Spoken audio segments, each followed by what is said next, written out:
తండ్రి, కుమారుడు, పరిశుద్ధాత్మ యొక్క త్రియేక దేవుని నామం పేరట ఆమేన్.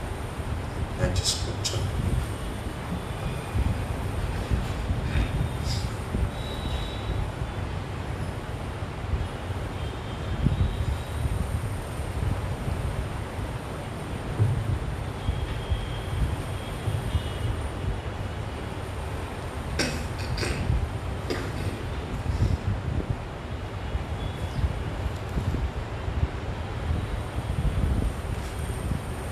దేవుని ప్రియమైనటువంటి బిడ్డలారా, యేసుక్రీస్తు నామంలో ప్రియ స్నేహితులారా,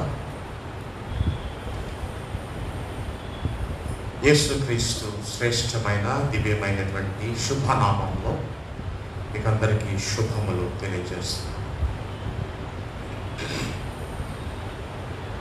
సింపుల్గా చెప్పాలంటే అందరికి వందనాలు. ఓకే, ఈ దినం మన యొక్క శ్రేష్టమైనటువంటి విభాగం మనకు ఇవ్వబడింది. శ్రేష్టం. ఈ అంశం చెప్పిన తర్వాత నిజంగా శ్రేష్టమా కాదా అనేది మనం మాట్లాడుకోవచ్చు. దానికి అంశాన్ని ఇప్పుడు నేను మన మధ్య ఉంచుతాను. దేవుని పరిపాలన నిమిత్తము ప్రమాదకర స్థితిని ఎదుర్కొనుట. ఇది శ్రేష్టమైన అంశం. ప్రమాదాన్ని ఎదుర్కోవడం. ఈ ప్రసంగం అయిపోయిన తర్వాత తెలుస్తుంది ఇది నిజంగా శ్రేష్టమా లేక నిజంగా ప్రమాదమా. ఇంగ్లీష్లో కూడా చాలా చక్కగానే ఈ అంశం ఇవ్వబడింది. Taking risk for the kingdom of God or for the reign of God. Taking risk. ఎందుకు ఈ అంశాన్ని మనకు ప్రయోగించబడిందంటే, మనం ఉన్నటువంటి సందర్భం, మనం ఉన్నటువంటి ఈ భారతదేశ స్థితిగతుల సందర్భం ఆ విధంగా ఉండింది, ఉంటూ ఉంది, ఉండనై ఉన్నది. ఏంటి ఈ యొక్క పరిస్థితి, ఏం జరుగుతుంది అనేది మనందరికీ తెలుసు. దేవుని రాజ్యం అనగా యేసు రాజ్యం. యేసు రాజ్యాన్ని, యేసు రాజ్యం లేనటువంటి పలు చోట్ల ప్రకటించడం అనేది ప్రమాదం. యేసు రాజ్యం, యేసు రాజ్యంలో ప్రకటించడం సులభం. అందుకే మనకి టీవీ స్పీకర్లు ఎక్కువైపోయారు. యేసు రాజ్యంలో యేసు సువార్త ప్రకటించడం సులభం. కానీ యేసు రాజ్యాన్ని, యేసు రాజ్యం లేని చోట, కాని చోట ప్రకటించడం బహు ప్రమాదకరం. భారతదేశ మతపరమైనటువంటి సరిహద్దులలో మనకు మన యొక్క క్రైస్తవ సైన్యం బహు తక్కువ, బహు కొద్దిమందే అని ఈ యొక్క గణాంకాలు మనకు తెలియజేస్తున్నాయి. వాస్తవమే. కానీ ఆ గణాంకములను అధిగమించి అన్అఫిషియల్గా, అనధికారంగా మనము ఈ యొక్క గణాంకాలను మనముగా చూసుకుంటే మనము బలమైనటువంటి వారమేనేమో. కానీ బలహీనమైనటువంటి సంఖ్య మనకు ఉన్నది. బలహీనమైనటువంటి సంఖ్యలో నుండి మనము వెలుగుకి బయటకు వచ్చి విడుదల కాబడి బాహ్య ప్రపంచానికి మనకు మనముగా పరిచయం చేసుకొని మనకు మనముగా స్వార్థ ప్రకటనకు మనము ఈ ప్రారంభాన్ని మనము చేస్తే, when we initiate the gospel, అది ఈ సంప్రదాయంలో, సందర్భంలో బహు ప్రమాదకరం. ఇటువంటి ప్రమాదకరమైనటువంటి పరిస్థితులు మనకు ఉన్నాయి. ఆ సంగతులు మనకు తెలుసు. మరి అలనాడు అబ్రహాము నుంచి కూడా ఈ సమస్య ఉంది. అబ్రహాము ఈ సమస్యలో నుంచే రాజులతో యుద్ధం చేశాడు. అబ్రహాం అంటే ఆయన మనకు ఫొటోస్లో, పిక్టోరియల్ ప్రజెంటేషన్స్లో ఇచ్చే విధంగా బారు గెడ్డం పెట్టుకొని చాలా వినయంగా దేవుని యొక్క అడుగుజాడలోనే నడుస్తాడు. చాలా మంచివాడు, సౌమ్యుడు, చాలా మంచివాడు అని ఇచ్చినటువంటి పిక్చర్ అదంతా వాస్తవమే. కానీ మీకు తెలుసా, ఆయన భయంకరమైన యుద్ధాలు చేశాడు. అబ్రహాం గారు 4 రాజులను జయించాడు. అనగా ప్రమాదకరమైనటువంటి స్థితిలోనికి వెళ్ళిపోయాడు. ఆ ప్రమాదంలో జీవించాడు. చివరకు మెల్కీసెదెక్ అనే రాజు దగ్గర, షాలేము రాజు దగ్గర, ఐగుప్తు రాజుల దగ్గర ఆయన ప్రమాదకరమైన స్థితిని ఎదుర్కొన్నాడు. ఒక దైవజనుడు ఒక సాంప్రదాయంలో లేనటువంటి వారి జోలికి వెళితే అది ప్రమాదం. When the church meets the state, there is a risk. When a bishop meets the chief minister, there is a risk. అందుకే కొన్ని సంఘాల్లో, కొన్ని దేశాల్లో కూడా మత నాయకులు రాజకీయ నాయకులుగానే ఉన్నారు. రోమ్ నగరానికి అధిపతి పోప్ అని మనందరికీ తెలుసు. మతము రాజకీయము ఒక్కటిగానే వెళ్ళిపోతుంది. మొన్నేదో ఒక ఐలాండ్కి ఒక బిషప్ గారు ఆ ఐలాండ్ మొత్తానికి ప్రెసిడెంట్ అయ్యాడట. It's a great feel within the church. అనగా ప్రమాదకరమైనటువంటి పరిస్థితులు మనకు ఉండకనే ఉన్నాయి. ఈ ప్రమాదంలో మనం ఉన్నాం. ఈ రోజున నేను ఇక్కడ నిలబడి మాట్లాడుతున్నానంటే నేను ప్రమాదకరమైనటువంటి స్థితిలో లేను. I'm in a comfort zone. బాహ్య ప్రపంచంలోనికి వెళ్ళి అక్కడ క్రీస్తు స్వార్థ ప్రకటిస్తే అది డేంజరస్ జోన్. అక్కడ మన యొక్క సత్తా ఏంటో తెలుస్తుంది, మన యొక్క స్థితి ఏంటో తెలుస్తుంది, మన విశ్వాసం ఏంటో తెలుస్తుంది. మనం ఎంతవరకు ప్రమాదంలోనికి వెళ్ళగలమో, ఎంత రిస్క్ మనం తీసుకోగలమో అక్కడ మనకు అర్థమవుతుంది. దేవాలయంలో కూర్చొని, దేవాలయంలో నిలబడి మాట్లాడటం బహు సులభం. బైబిల్ గ్రంథంలో ఇవ్వబడినటువంటి వారందరూ కూడా బాహ్య ప్రపంచమును మనసులో పెట్టుకొని జీవించారు. పాత నిబంధన అంతా కూడా బాహ్య ప్రపంచం అనేటువంటి ఆ వైనంలో బ్రతికింది. కొత్త నిబంధనలో ఎక్కువ శాతం సంఘం లేనటువంటి సందర్భంలో బ్రతికారు. చివరిగా పౌలు భక్తుడు కొన్ని సంఘాలు ఏర్పాటు చేసిన తదుపరి కూడా సంఘము ప్రమాదంలోనే ఉంది.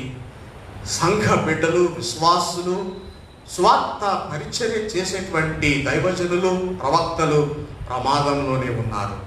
They risked their lives. మరి మనం మన దేశంలో ఏ స్థితిలో ఉన్నామో మనకు తెలుసు. ముఖ్యంగా మన పాస్టర్స్, ముఖ్యంగా నార్త్ ఇండియాలో కొన్ని రాష్ట్రాల్లో ఎంత దయనీయమైనటువంటి పరిస్థితుల్లో మన దైవజనులు ఉన్నారో, పరిచర్య చేస్తున్నారో, బ్రాకెట్లో చేయలేకపోతున్నారో మనకు తెలుసు. ఈ పరిస్థితిలో మనకు మన సంఘ పెద్దలు, దక్షిణ ఇండియా సంఘ పెద్దలు ఈ అంశాన్ని మనకి ఇచ్చారు. ఇది ముగింపులో ఈ యొక్క ప్రమాదము ఏ విధంగా ప్రమాదం, ఈ ప్రమాదాన్ని అధిగమించడానికి మనము ఏ ప్రమాదాలకు గురి కావాలో అనేది మనం చూస్తాం. కనుక మనము ఇప్పటికీ ప్రమాదము అనేటువంటి స్థితిని మనము జ్ఞాపకం చేసుకుందాం. ఈ ప్రమాదకరమైనటువంటి స్థితిని ఎదుర్కొనేటువంటి ఒక వైనాన్ని మనము కనుగొనటానికి ప్రయత్నం చేద్దాం. మనకి ఇవ్వబడినటువంటి 3 పాఠ్య భాగాల్లో నుంచి కొద్దిగా మనము ధ్యానం చేసుకుందాం, లేక చేయడానికి ప్రయత్నం చేద్దాం. ఇక్కడ పాత నిబంధనలో లేక మొదటి పాఠ్య భాగంలో ఎస్తేర్ అనేటువంటి రాణి గారి జీవిత చరిత్ర ఉంది. తన జీవితంలో తాను చివరిగా చేసినటువంటి గొప్ప కార్యం, నేను బైబిల్ రిఫరెన్స్ చెప్పనులేమ్మా, గొప్ప కార్యం అక్కడ జరిగింది. ఆ మాటకు వస్తే అసలు పరిశుద్ధ గ్రంథంలో ఎస్తేర్ గ్రంథం ఎందుకు ఏర్పాటు చేయబడిందో ఆ కారణమే 8వ అధ్యాయం. మళ్ళీ చెప్తాను, పరిశుద్ధ గ్రంథంలో ఎస్తేర్ గ్రంథం ఎందుకు పెట్టబడిందంటే 8వ అధ్యాయమే దానికి కారణం. 8వ అధ్యాయంలో ఏం జరిగింది మనం చదువుకున్నాం ఇప్పుడే. అది చూడక పూర్వం ఒక్కసారి ఎస్తేర్ గారి గురించి మనం క్లుప్తంగా చూద్దాం. మనందరికి తెలిసినటువంటి స్త్రీ ఎస్తేర్. ఎస్తేర్ గురించి చెప్పాలంటే మొదటిగా ఏం చెప్తారంటే ఆమె బహు అందమైనటువంటి యువతి. A very very beautiful to the utmost. ఇక అంత అందము ఇంకెక్కడా లేదు. బైబిల్లో ఉన్న మాటలు ఇవన్నీ. అందుకే రాజుగారు అంతమంది స్త్రీలలో ఈ స్త్రీని లేక ఈ పాపను ఏర్పాటు చేసుకున్నాడు రాణిగా ఉండడం.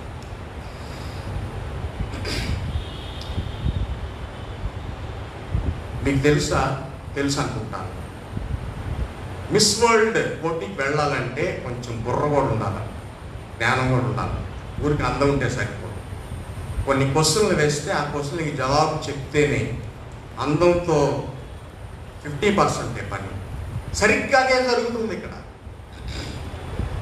ఎస్తేరు తన అందమును కలిగి మరొక ప్రక్క తన హృదయాన్ని కూడా అందంగా పెట్టుకుంది, తన మనస్సును అందంగా పెట్టుకుంది, తన అందాన్ని శుభ్రపరుచుకుంటుంది. తన అందాన్ని మనస్సు ద్వారా, హృదయము ద్వారా, దేహం ద్వారా, ఆధ్యాత్మిక స్థితి ద్వారా, దైవికమైనటువంటి భక్తి ద్వారా, తన ప్రజల మీద ఉన్నటువంటి ప్రేమ ద్వారా అందాన్ని తాను వ్యక్తపరుస్తుంది. నా మొదటి పాయింట్, నేను రాసుకున్నటువంటి పాయింట్ ఏంటంటే, ప్రజలు మరియు అంతఃపురానికి ఎస్తేరు ఒక ఆలోచన, ఎస్తేరు ఒక హృదయం. ఇది ఇంగ్లీష్లో చాలా అందంగా ఉంటుంది. Esther is the brain and heart of the people of her own race, and not only her own race but also to the people of the kingdom of the Susa. Susa సంస్థానంలో 127 సంస్థానాలు ఉన్నాయి. బహుశా 127 భాషలు మాట్లాడగలిగినటువంటి వారు ఉన్నారేమో. 127 రకముల తెగలు అక్కడ ఉన్నారేమో. వీరందరికీ రాజు అయినటువంటి అహష్వేరోషు రాజునకు భారీగా వచ్చింది ఈ యొక్క ఎస్తేర్. ఎందుకు వచ్చింది భార్యగా మనందరూ తెలుసు. తన మొదటి భార్య అయినటువంటి వష్టిని ఆ రాజుగారు రాణిగా తొలగించాడు. రాణిగా తొలగించడం అంటే భార్యను విడిచిపెట్టినంత ఈజీ కాదండి. రాణి గారిని వదిలించుకోవాలంటే చట్టం ఉంటుంది. చట్టపరంగానే రాణి గారిని సస్పెండ్ చేశాడు, డిస్మిస్ చేశాడు. ఇంకా చెప్పాలంటే మన భాషలో విడాకులు ఇచ్చేశాడు. ఇప్పుడు ఆ రాణి అనేటువంటి పోస్ట్ ఖాళీ అయిపోయింది. దానికి ఎంతోమంది అప్లై చేసుకున్నారు. చివరకు ఎవరికి వరించింది మనందరం తెలుసు, ఎస్తేర్ గారికి వరించింది. దానికి సహాయకారి ఆమె బాబాయ్ పిన్న తండ్రి అయినటువంటి మొర్దెకై. ఈ మొర్దెకై అక్కడ చాలా అభాగ్యుడు, అయోగ్యుడు, అల్పుడు. ఊరికే ఒక పాపం తీసుకొచ్చి పరిచయం చేసినటువంటి ఒక యూదుడు, అంతవరకేనే. కానీ అక్కడ ఒక రోజు ఆ అరుగు మీద కూర్చున్నప్పుడు ఆ రాజుగారి తర్వాత రాజుగారు అయినటువంటి హామాను అటు నుంచి నడుచుకుంటూ వెళుతుంటే ఈ మొర్దెకై గారు నిలబడలేదంట, నమస్కారం చేయలేదంట. ఇక కక్ష పెంచేసుకున్నాడు. అందుకే అందరికి నమస్కారాలు చేయండి. నేను ముందే పెట్టేస్తాను నమస్కారం. అందరు కక్ష పెంచుకుంటారండి నమస్కారం చేయకపోతే. కక్ష పెంచేసుకున్నాడు, వదిలించుకోవాలనుకున్నాడు. రాజుగారి దగ్గరికి వెళ్ళిపోయాడు. రాజా, మీ మనిషి రాణి గారి బాబాయ్ నన్ను గౌరవించట్లేదు రాజా అంటే రాజుగారికి పిచ్చెక్కిపోయింది. ఎందుకంటే ఆ రాజు పెద్ద మూర్ఖుడు అన్నమాట, భయంకరమైన మూర్ఖుడు అండి. ఆ రాజుగారు ఏం చెబితే అది జరిగిపోయేది. ఒక్కసారి శాసనం జారీ చేసాడంటే వెనక్కి తీసుకోవడానికి కూడా లేదండి.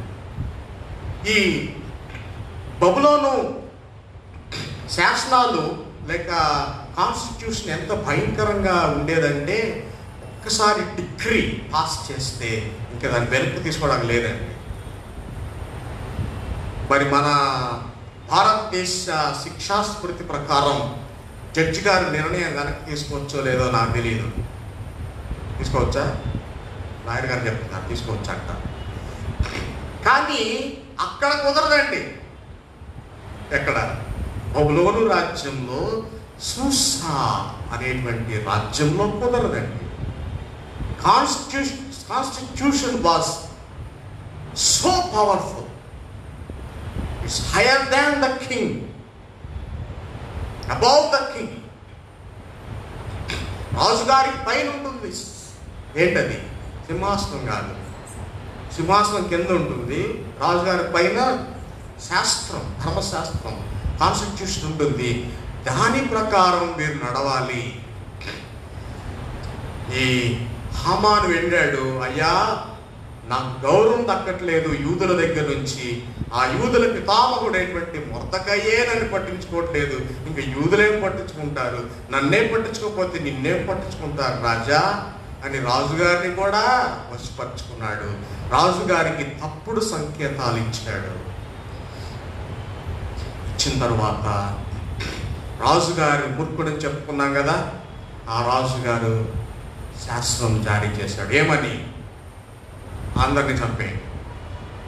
సింపుల్, ఒక మాటే కదా, అందరినీ చంపేయండి అన్నాడు. 127 సంస్థానాలకు అందరూ అధిపతులు, అధికారులు గుర్రాల మీద దానికి ఏర్పాటు చేయబడినటువంటి అధికార యంత్రం శరవేగంతో 127 చివరి సంస్థానం వరకు ఈ ఆజ్ఞ వెళ్ళిపోయింది. 127 సంస్థానాలు ఉన్న ప్రతి యూదుడు పలానా తారీఖున చంపబడాలి. ఈ విశాలమైనటువంటి భౌగోళిక విశాలంలో యూదులు వణికిపోయారండి. 127 సంస్థానాల్లో ఉన్న యూదులు వణికిపోయారు.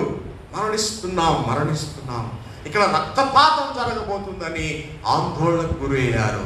వారు ప్రమాదకరమైనటువంటి స్థితిలో ఉన్నారు. ప్రమాదాలు ఆ విధంగా ఉంటాయి. ప్రమాదం అంటే అర్థం జీవితాన్నే ప్రమాదం చేయటం. Risk mean risking life. If it is not risking life, it is not a risk. Risk is confined, attributed to life alone. అక్కడ తరువాత ఏం జరిగిందంటే ఆ మొర్దెకై ఎస్తేర్ గారికి మాట చెప్పాడు. ఎస్తేర్ గారు ఇప్పుడు నుంచి చేసే పనే ఆ పుస్తకం బైబిల్లోకి రావడానికి కాదు.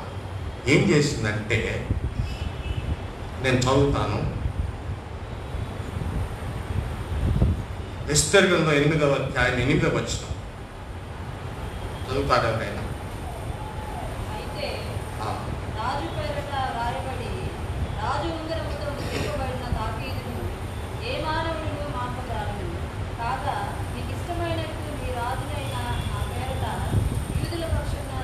క్షమించండి అమ్మా, అది తర్వాత 6వ వచనం చదవండి. నా జనుల మీదకి రాబో కీడును, నా వంశం యొక్క నాశనమును చూచి నేను ఎలాగ సహింపగలను అని రాజుకు మనవి చేయగా, చాలు.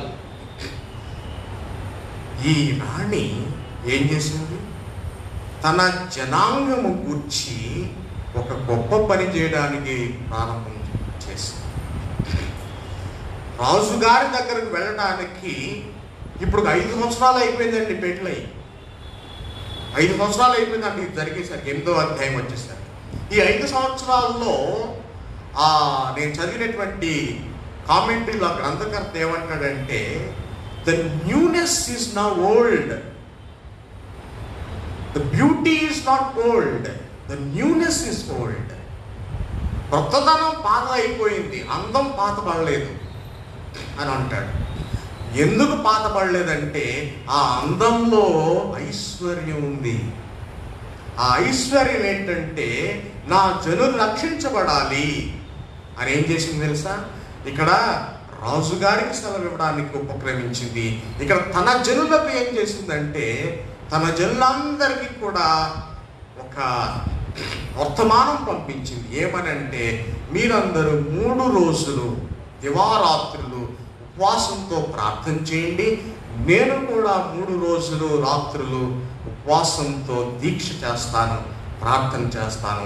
ఈ 3 రోజులు గడిచిన పిమ్మట అప్పుడు నేను రాజుగారి దగ్గరికి వెళతాను అంది. ఈ 3 రోజులు వీళ్ళందరూ దుఃఖంతో ప్రార్థించారు, ప్రమాదంలో ప్రార్థించారు. 3 రోజులు గడిచిపోయాయి. ఇప్పుడు రాణి గారు రాజుగారి దర్బార్లోనికి ప్రవేశించడానికి సిద్ధంగా ఉన్నారు. ఆ రాజుగారి యొక్క అపాయింట్మెంట్ తీసుకుంది. చూడండి, రాణిగారు లోపలికి రావడానికి అపాయింట్మెంట్ అంట. ఎంత దారుణమైనటువంటి చట్టాలండి. రాణిగారు లోపలికి రావడానికి చట్టాలు ఉన్నాయి. ఆ రాజుగారు లేచి నిలబడి తన చేతిలో ఉన్నటువంటి ఆ స్టాఫ్, అఫీషియల్ అధికారంతో కూడినటువంటి, అధికారము కలిగినటువంటి, అధికారం సూచించడానికి ఉన్నటువంటి ఆ కర్ర స్టాఫ్ను పట్టుకొని నిలబడితే అప్పుడు ఆ రోజు ఆ రాత్రి వేళ రాణిగారు లోపలికి వచ్చి ఈ విషయాన్ని చెప్తారు.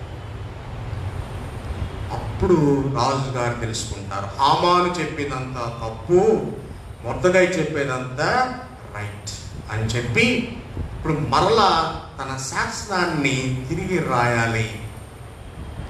శాసనాలు తిరిగి రాయాలంటే శాసనాలు ఒప్పుకోవు.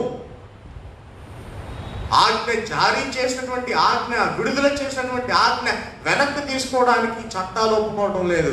అందుకే ఏం చేశాడు తెలుసా? ఏం చేశాడంటే, ఓ మొర్దెకై, ఈ ఆజ్ఞ వెనక్కి తీసుకోవడానికి లేదు, ఇది 127 సంస్థానాలకు వెళ్ళిపోయింది కాబట్టి ఈ ఉంగరం నీవు తీసుకో అని ఉంగరాన్ని పెట్టాడు మొర్దెకైకి. చరిత్రలో ఎక్కడ జరగవండి ఇలాంటివి. అలనాడు ఐగుప్తులో జరిగింది యోసేపు విషయంలో, మరలా ఇక్కడ జరుగుతుంది. ఆ ఉంగరం దేనికి సాదృశ్యం మనకు తెలుసు. దేనికి? అధికారం.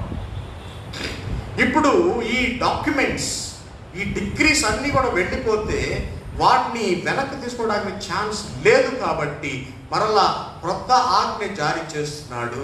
దాని మీద ఈసారి మొర్దెకై గారి సంతకం,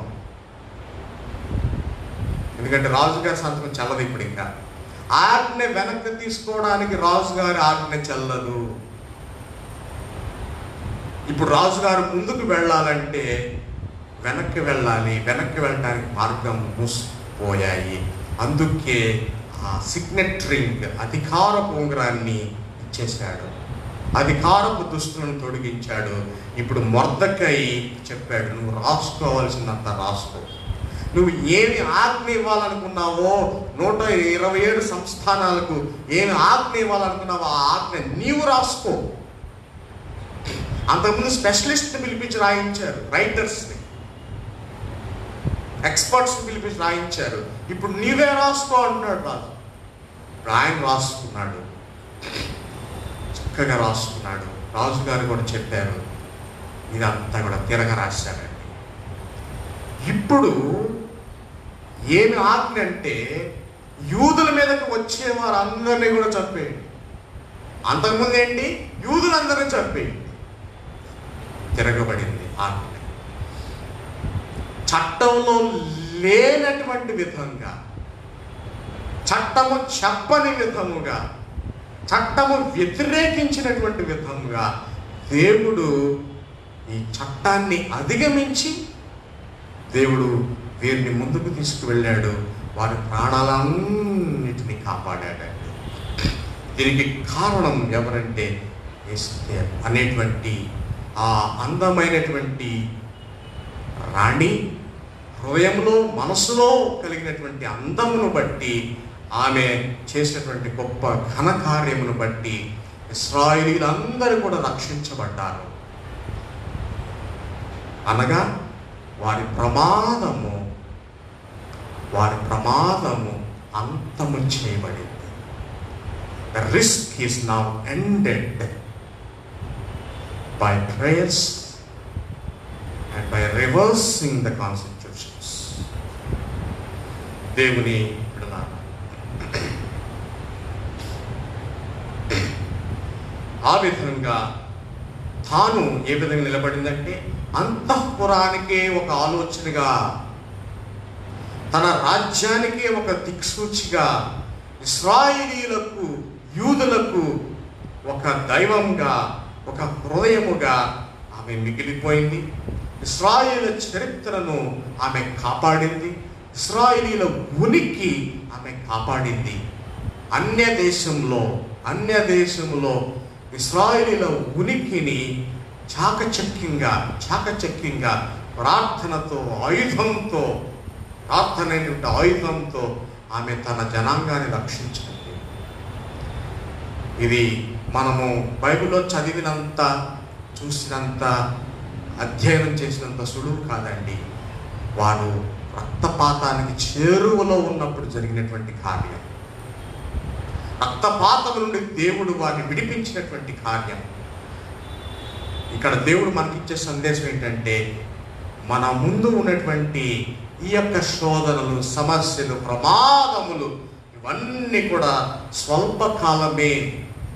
కొత్త నిబంధనలో ఇప్పటి కాలపు శ్రమలు ఎన్నతగినవి కావు అని అంటూ పౌలు భక్తులు మాట్లాడు. ఎన్నతగినవి కావు, ఈ శ్రమలు ఉన్నాయి. అలనాటి నుంచి, ఆది నుంచి ఈ సమస్యలు ఉన్నాయి. ఇప్పుడు దేవుడు మనకు గొప్ప అభయాన్ని ఇస్తున్నాడు. ఏం అభయం అంటే, ప్రమాదమునికే పెను ప్రమాదముగా మనల్ని నిలబెడుతున్నాడు. హల్లెలూయా. రెండవదిగా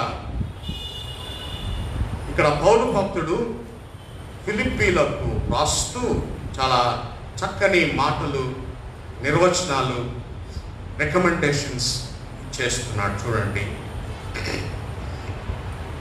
దానికి ముందు ఈ యొక్క పాయింట్ ఏర్పాటు చేయబడినటువంటి ఆ యొక్క విషయం తెలియచేస్తాను. Welcome the one at whom you rejoice.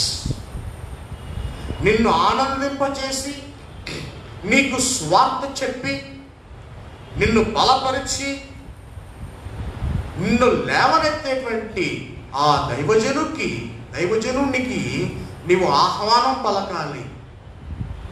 అదే ఇక్కడ పౌలు భక్తుడు ఫిలిప్పై అనేటువంటి సంఘానికి రాస్తున్నాడు. 19వ వచనంలో తిమోతిని పరిచయం చేస్తున్నాడు. తిమోతిని చేర్చుకోండి అని చెప్తున్నాడు.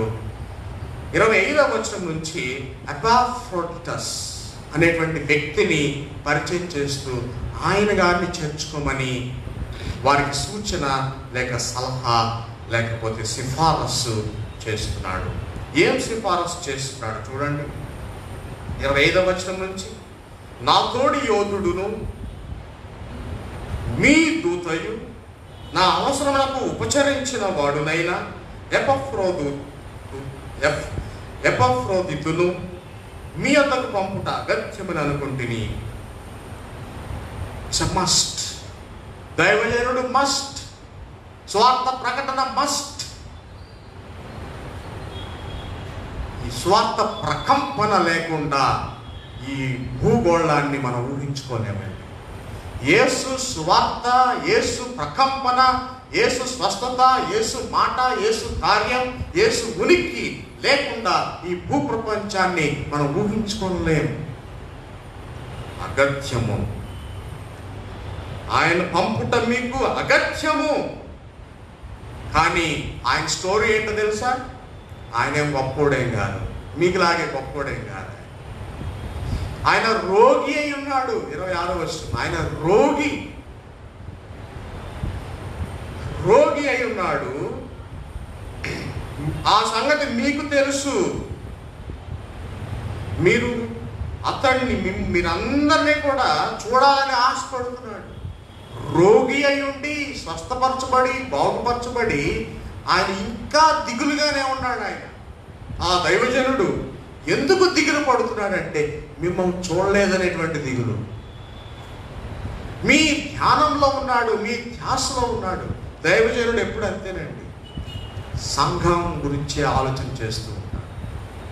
సంఘంలో ప్రతి కుటుంబం సంతోషంగా ఉండాలి, సంఘంలో ఉన్న ప్రతి కుటుంబము ఆనందదాయకంగా ఉండాలి, వారందరూ ఫలించాలి, వారి బిడ్డలు ఫలించాలి, కుటుంబాలు ఫలించాలి, బిడ్డలు ఫలించాలి అని దైవజనుడు ఎప్పుడూ ప్రార్థన చేస్తూనే ఉంటాడు. తన సమయమంతా కూడా సంఘం కొరకు ఆయన నిర్మిస్తూనే ఉంటాడు, కొనసాగిస్తూనే. He constructs time for you, for all of us. 27వ వచనం, నిజముగా అతడు రోగి అయి చావుకు సిద్ధమై ఉండెను. ఎంత ప్రమాదంలో ఉన్నాడు చూడండి. చావుకు సిద్ధంగా ఉండి దేవుడు అతన్ని కనికరించాడు. అతన్ని మాత్రమే కాక నాకు దుఃఖము మీద దుఃఖము కలుగకుండుటకై. మన సమస్య ఏంటి? ప్రమాదంలో ఉన్నాం. మన సమస్య ఏంటి? దుఃఖంలో ఉన్నాం. దుఃఖం లేని వారు ఎవరు? ఈ లోకంలో దుఃఖం లేని వారు ఎవరు? ప్రమాదం లేని వారు ఎవరు? వీరందరినీ కూడా రక్షించడానికి, ప్రార్థన చేయడానికి ఒక మనిషిని నేను పంపిస్తున్నాను. అతను మీకు తెలుసు, అతను రోగి అయి ఉన్నాడు. మీ దృష్టిలో అనర్హుడేమో, కానీ నా దృష్టిలో అర్హుడు సుమా. పాత బిషప్ గారు ఉన్నప్పుడు ఒక ఆయన అడిగాడు, ఏంటండి ఒక్క పాస్టర్కి సరిగ్గా వాక్యం చెప్పడం రాదు, ఏం పాస్టర్ రిక్రూట్ చేస్తారండి? ఎవరండి సరైన పాస్టర్, వాక్యం చెప్పే పాస్టర్? ఏడండి ఒక్కడైనా ఏడండి అని అంటే, ఆ పాత బిషప్ గారు మహానుభావుడు ఆయన భుజం ఇచ్చేసి, వీళ్ళెవ్వరికి రాదు కానీ నువ్వు రా సేవకన్నాడు.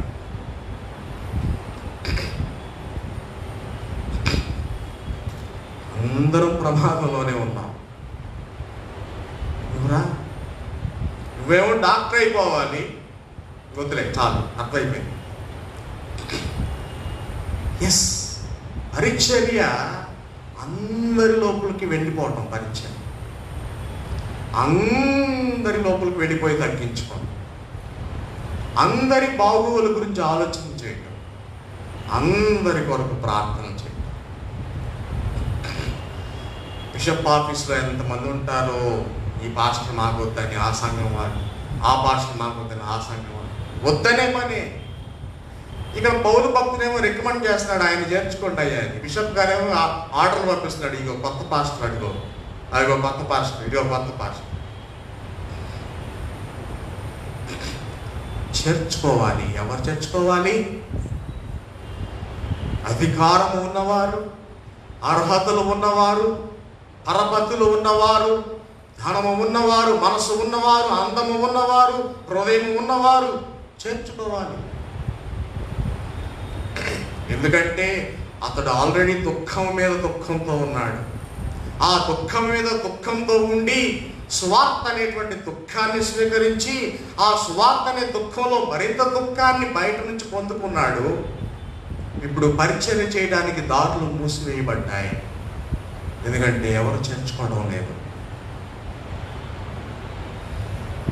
అందుకే ఈ వ్యక్తిని, ఎపోఫ్రొడిటస్ అనేటువంటి ఈ వ్యక్తిని పౌలు గారు పరిచయం చేయవలసినటువంటి అగత్యం ఏర్పడింది.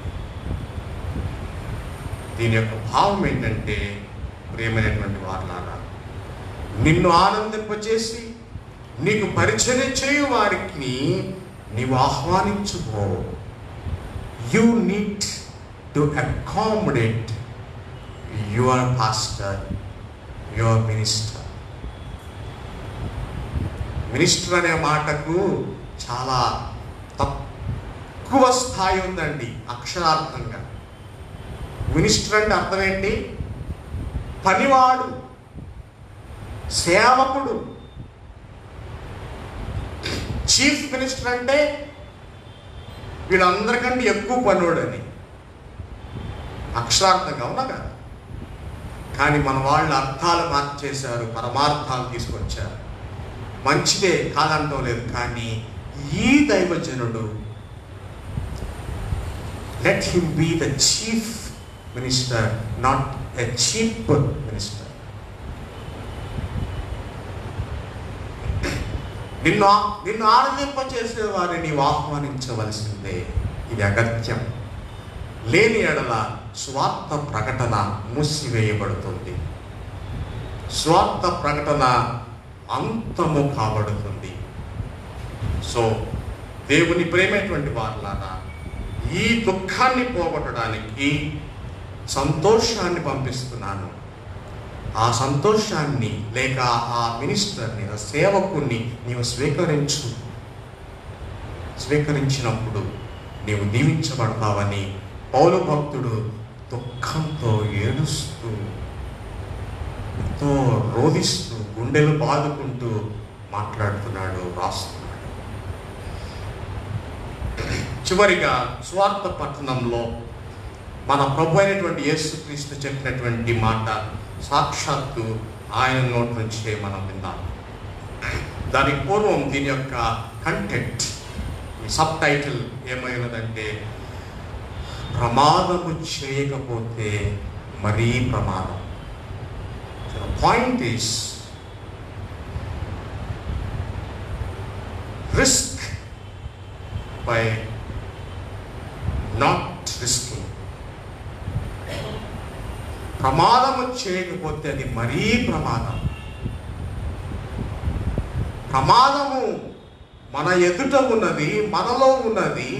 దాన్ని అధిగమించడానికి మరింత మనము ప్రయాసపడి ఆ ప్రమాదాన్ని జయించినప్పుడు మన ప్రమాదము మన యొద్ద నుంచి పారిపోతుంది.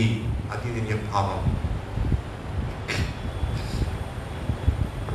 నేను 9th క్లాస్లో ఉన్నప్పుడు వార్ అనే మాట మీద వ్యాసం రాయమని అడిగినప్పుడు ఏదో చిన్న పుస్తకం దొరికితే చదువుతున్నాను. వార్, యుద్ధం. ఫస్ట్ సెంటెన్స్ చూసి నేను బిత్తరపోయానండి. To attain peace you need a war. శాంతి స్థాపన కొరకు యుద్ధం ప్రారంభించాలి అని. రిస్క్ పోగొట్టుకోవాలంటే రిస్క్ చేయాలి. రిస్క్ పోగొట్టుకోవాలంటే రిస్క్ చేయాలి. దుఃఖం పోగొట్టుకోవాలంటే దుఃఖించాలి. దేవుని యొక్క ఆనందం పొందాలంటే దుఃఖించాలి. అప్పుడు ఆ దుఃఖం పోతుంది. అది ప్రార్థనా జీవితం ద్వారా సాధ్యం. ఇక స్వార్థ పట్టణంలో యేసుక్రీస్తు వారి మాటలు చూస్తే గుండె పగిలిపోయేటువంటి మాటలు మాట్లాడుతున్నారు యేసుప్రభు వారు. ఇవన్నీ నిజంగా స్వీకరిస్తే మనము ప్రమాదంలో వెళుతున్నామా లేక ప్రమాదాన్ని నుంచి మనం వెలుపలకు వస్తున్నామా అర్థం కానిటువంటి విధానంలో ప్రభు వారు మాట్లాడుతున్నారు. కానీ దీన్ని లోతుగా పరిశీలన చేసినప్పుడు దాని యొక్క పరమార్థం మనకు అర్థమవుతుంది. చూడండి,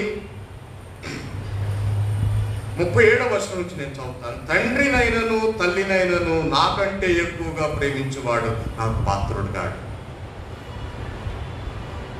ఇప్పుడు ఈ ప్రమాదం వస్తుందా పోతుందా మీరే చెప్పండి. భార్య ఊరుకుంటుందా? ఫ్యామిలీని వదిలేస్తే, తల్లిదండ్రులను వదిలితే వాళ్ళు ఊరుకుంటారా? స్వార్థ వదిలితే దేవుడు ఊరుకోవడం లేదు. స్వార్థను వదిలిపెడితే దేవుడు ఊరుకోవడం లేదు. ఫ్యామిలీని వదిలితే ఫ్యామిలీ ఊరుకోవడం లేదు. తల్లిదండ్రులు వదిలితే తల్లిదండ్రులు ఊరుకోవడం లేదు. ఆఫీస్ వదిలేస్తే ఆఫీస్ ఊరుకోవడం లేదు. స్వార్థ ప్రకటన చేయకపోతే దేవుడు ఊరుకోవడం లేదు. ఏం చేయాలి? What is this risk? చూడండి 38. తన సిలువను, ఇంకా ఉంది కదా, కుమారునైనను కుమార్తెనైనను నాకంటే ఎక్కువగా ప్రేమించువాడు నాకు పాత్రుడు కాడు. మీ గుండె పిండే మాట్లాడి చివరిగా ఏమంటాడు 38లో, తన సిలువను ఎత్తుకొని, సిలువ అంటే రిస్క్, శోధన, శ్రమ. సిలువ అంటే మరణం, సఫరింగ్ భరించి సిలువను ఎత్తుకొని నన్ను వెంబడింపని వాడు నాకు పాత్రుడు కాడు. శ్రమలో లేనివాడు నాకు పాత్రుడు కాడు. సిలువను మోయనివాడు నాకు పాత్రుడు కాడు. శ్రమను అనుభవించని వాడు నాకు పాత్రుడు కాడు. క్రీస్తు కొరకు మీరు నిందించబడండి, హింసించబడండి, అవమానం పొందండి. ఎవరిన్ననుకున్నా పర్వాలేదు, ముందుకు వెళ్ళిపోండి, అవమానం పొందుకోండి. నీతి నిమిత్తము హింసింపబడు వారు ధన్యులు, వారు దేవుని చూచెదరు. నా నిమిత్తము జనులు మిమ్మల్ని హింసించినను నిందించినను సంతోషించుడి, పరలోకమందు వారి ఫలము అధికమగును. 39వ వచనంలో, తన ప్రాణము దక్కించుకుని వాడు దాన్ని పోగొట్టుకొనును. ఈ మాటలన్నీ కూడా పారాడాక్సికల్ కాన్సెప్ట్స్, పారాడాక్సికల్ స్టేట్మెంట్స్ అని అంటూ ఉంటాం. చూడండి, జాగ్రత్తగా గమనించండి దయచేసి. తన ప్రాణము దక్కించుట, ప్రాణమును కాపాడుకుంట. ఏది కావాలంటే రెండింటిలో ఏది కావాలి? ప్రాణమును కాపాడుకోవటం, ప్రాణాన్ని పోగొట్టుకోవడం. మాట్లాడండి. కాపాడుకోవడం కావాలి, కాపాడుకోవాలంటే పోగొట్టుకోవాలంట.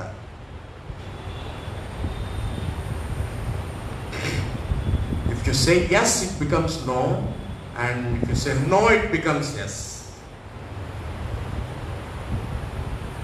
తన ప్రాణము దక్కించుకుని వాడు తన ప్రాణం పోగొట్టుకొనును, నా నిమిత్తము నా ప్రాణము పోగొట్టుకుని వాడు దాన్ని దక్కించుకొనును. ఒక్క మాటలో చెప్పాలంటే ఇదంతా కూడా రిస్క్, ప్రమాదం. ఇక్కడ మనము ఆలోచన చేయవలసినటువంటి వారం, ఈ ప్రమాదంలో మనం ఉన్నాం. కానీ ప్రియమైనటువంటి దేవుని బిడ్డలారా, ఈ ప్రమాదము నుంచి, ఈ ప్రమాదంలో మనం ఈ విధంగా జీవిస్తున్నామని దేవునికి ఒక ఆలోచన కలిగింది. ఈ ప్రమాదం నుంచి మనల్ని విడిపింపజేయడానికి దేవుడు మనకు ప్రమాదాలు ఇస్తున్నాడేమో. ఈ ప్రమాదములను అనుసరించి అధిగమించి పైన ఉన్నటువంటి ఆ ప్రమాదాన్ని మనం అరికట్టడానికి ఈ స్వల్ప ప్రమాదాలను ఎదుర్కొనవలసిందిగా దేవుడు మాట్లాడుతున్నాడు. దానికి అవసరమైనటువంటి విషయం ఏంటంటే వాక్యం, ప్రార్థన, ఆత్మీయత, సహవాసం, చేర్చుకునేటువంటి మనస్తత్వం, అందమైన హృదయం, అందమైన మనస్సు, ఇవి ఉన్నప్పుడు దేవుణ్ణి మనం కలిగి ఉంటాము. దేవుని కలిగి ఉన్నప్పుడు శోధనలు లేవని కాదు, రావని కాదు, ఉండవని కాదు. దేవుడు మనలో ఉన్నప్పుడు వాటిని అధిగమించేటువంటి శక్తి వస్తుంది.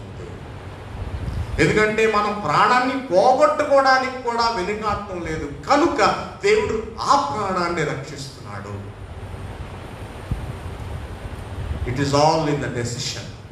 It's all in that beautiful mind and heart. కనుక దేవుని బిడ్డలారా, ఈ ప్రమాదములు మనకు లేకపోతే మనకు ప్రమాదం. ఈ ప్రమాదమును అధిగమిస్తే మనము ప్రమాదమును అధిగమిస్తాం. ఈ ప్రమాదమును అధిగమించలేకపోతే అది పెను ప్రమాదమే. కానీ ఈ ప్రమాదాన్ని అధిగమించడానికి దేవుడు మనకు అందమైనటువంటి మనస్సును ఇస్తూ ఉన్నాడు. దాన్ని స్వీకరించినప్పుడు మనం ఈ ప్రమాదాన్ని అధిగమిస్తాము. మనకు శాశ్వతమైనటువంటి సంతోషం మనకు ఉంటుంది, శాశ్వతమైనటువంటి సమాధానం మనకు ఉంటుంది. ఇప్పటి కాలపు ఈ శ్రమలు ఎన్నతగినవి కావు. మనకు పరమందు ఆశీనటువంటి ఆ దేవాది దేవుడు త్రిత్వ దైవము మనకు తన యొక్క కృపను కుమ్మరించి మన జీవితాల్లో ఉన్నటువంటి ఆ యొక్క శ్రమను, శోధనను, ఇరుకును, ఇబ్బందులను అన్నింటినీ కూడా మన నుంచి వేరుపరచి మనకు శాశ్వతమైనటువంటి కృప, ఆదరణ దేవుడు మనకు అనుగ్రహించడానికి సిద్ధంగా ఉన్నాడు. కానీ ఆ చిన్న శోధన కొద్దిగా కష్టపడి ఆ ప్రమాదాన్ని మనం జయించగలిగితే దేవుడు వారిని ప్రేమించడానికి సిద్ధంగా ఉన్నాడు. నా కొరకు నీవు ఏమీ చేయలేవా? నేను నీ కొరకు సిలువలో నా ప్రాణమును అప్పగించి నా ప్రాణాన్ని కోల్పోయానే, నీవు నా కొరకు ఏమీ సమర్పించగలవు? ఒక మంచి హృదయము, మంచి ఆలోచన, మంచి ఆత్మీయత, పలకరింపు, చేర్చుకునే విధానం, ఇతరులను గౌరవించే విధానం, ఇవి చిన్న వ్యవహారాలు నా కొరకు నీవు చేయలేవా? నేను శత్రువులను ప్రేమించానే, శత్రువులు నన్ను సిలువేస్తుంటే నేను భరించానే, నీవు ఏమీ చేయలేవా అంటూ దేవుడు మాట్లాడుతున్నాడు. ఇవన్నీ మనకు ప్రమాదాలుగా మనకు కనబడుతూ ఉంటాయి. ఎదుటి వారు మనల్ని తొక్కుతూ ఉంటే, అణగదొక్కుతూ ఉంటే ప్రమాదంలాగా మనకు కనబడుతుంది. కానీ దాన్ని అధిగమించడానికి దేవుడు శక్తిస్తాడు. ఒక రోజున మొర్దెకైని లేపినటువంటి ఆ దేవుడు, హామాన్ని చంపినటువంటి ఆ దేవాది దేవుడు ఈ దినము స్వార్థ పరిచర్యకు మనలను అభినందించలేడా? మనలను ఆనందింప చేయలేడా? మనల్ని నడిపించలేడా? దేవుడు మన పట్ల అవగాహన కలిగి లేడా? సృష్టికర్త అయినటువంటి దేవుడు మనల్ని సంరక్షించడానికి ఆలోచన లేదా? దేవునికి అందమైనటువంటి మనస్సు లేదా? అందమైన హృదయం లేదా? మనం ఏం ఆలోచన చేస్తున్నాం? ఈ ప్రమాదాలలో పడిపోయి మనం దేవునికి దూరంగా వెళ్ళిపోతున్నాము. ఈ ప్రమాదముల వలన దేవుడు మహిమపరచబడాలి. ఈ మరణముల వలన, ఇరుకుల వలన, ఇబ్బందుల వలన, ఈ స్వార్థ పరిచయంలో ఉన్నటువంటి అడ్డంకుల వలన దేవుడు మహిమపరచబడాలి అనేటువంటి ఈ ఆలోచనతో ఒక చక్కని నిశ్చయత మనం కలిగి మనము ముందుకు వెళదాం. స్వార్థ పరిచర్య అవసరం, అగత్యం. ఈ స్వార్థ పరిచర్య లేకుండా దేవుని రాజ్య విస్తరణ లేదు. ఆ దేవుని రాజ్య విస్తరణలో మనమందరము పాలిభాగస్థులం కావాలని, దాని కొరకు మనము ఈ ప్రమాదమును స్వీకరించే ప్రయత్నం చేయవలసిన అవసరం ఉంది. To proclaim the gospel you ought to receive the risk, and the risk will take you to heights. ఆ ప్రమాదంలో నుంచి దేవుడు తన రాజ్య విస్తరణ చేస్తున్నాడు. రాజ్య విస్తరణ శాశ్వతమైనటువంటి రాజ్య విస్తరణ. ఆ రాజ్యంలో తరతరముల భేదము లేదు, ఏ భేదమును లేదు. ప్రతి ఒక్కరు కూడా రాజ్యంలో ఉంటారు. దేవుని యొక్క శక్తిని, భక్తిని, నీతిని, ఆలోచనను, దీవెనను ఆయురారోగ్యములు పొందుకుంటారు. అది శాశ్వత రాజ్యం. ఆ రాజ్య విస్తరణలో మనం పాల్గొని ఆ రాజ్యంలో మనము పాలుపంచులు కావాలని, దానికి ప్రమాదాలనైనా ఎదుర్కోవడానికి సిద్ధంగా ఉండవలసిన అవసరం వస్తే తప్పనిసరిగా మనము ఉండవలసిందేనని ఈ దినం మనము ఆజ్ఞాపించబడి ఉన్నాం. ఆ విధంగా మన పితరులు చేశారు. మనము దైవికంగా ముందుకు వెళదాం. స్వార్థ పరిచర్య కొరకు మన యొక్క చేయుతను అందిద్దాం. దేవుని రీతిగా తన యొక్క స్వార్థ ప్రకటనను, దేవుని రాజ్యాన్ని ప్రకటింపజేసి రాజ్య విస్తరణ దేవుడు మన ద్వారా చేయునుగాక. ఆమేన్. ప్రార్థన.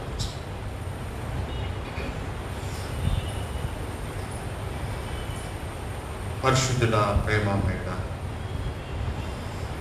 మీ పరిపాలన నిమిత్తము ప్రమాదకరమైనటువంటి స్థితులను ఎదుర్కొన్నటువంటి మా పితరులను, పెద్దలను, ప్రతి ఒక్కరిని మేము జ్ఞాపకం చేసుకోవచ్చు.